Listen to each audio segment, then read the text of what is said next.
la parole. Mesdames et messieurs, ce projet de Center Parcs à Roibon est, comme nous l'avons déjà dit l'an dernier, illégal. C'est le tribunal administratif de Grenoble qui l'a reconnu le 16 juillet 2015.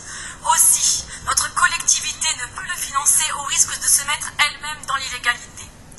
Nous vous l'avons déjà dit lors du vote du budget 2016, mais vous avez quand même décidé de plonger notre collectivité dans cette situation, d'où le recours pour excès de pouvoir que nous avons été contraints de faire contre la région. Ce recours contre le budget 2016, qui n'est pas encore jugé, concerne d'ailleurs, au passage, le droit à l'information et le droit d'amendement des élus dont il a été question en début de séance. De plus, lundi dernier, devant la cour d'appel du tribunal administratif de Lyon, le rapporteur public a donné raison aux associations FRAPNA, Pêcheurs de la Drôme et PCSCP. Il a en effet confirmé l'illégalité du projet du fait de son incompatibilité avec la loi sur l'eau, mais il a aussi demandé l'annulation de 2 autres arrêtés préjudiciables à l'environnement.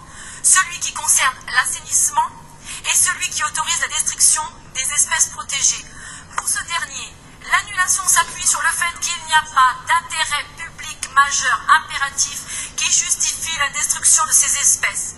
Nous sommes donc très surpris de voir ce projet encore intégré au budget prévisionnel. C'est en quelque sorte de la récidive.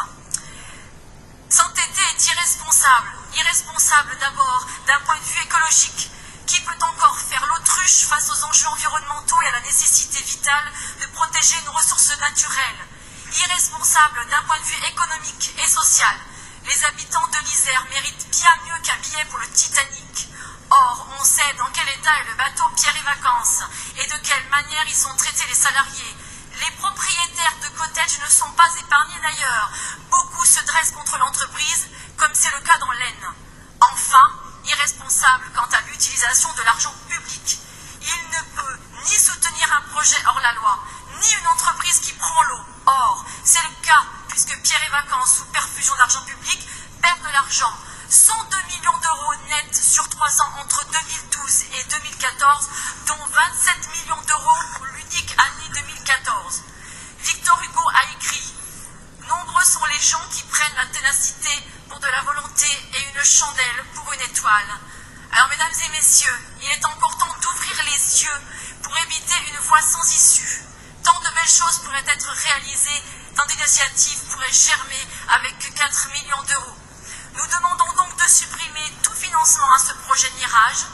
Et si d'aventure cette assemblée délibérante décidait malgré tout de conserver son soutien, alors voyez, ma plume est toute prête à rédiger un nouveau recours. Je vous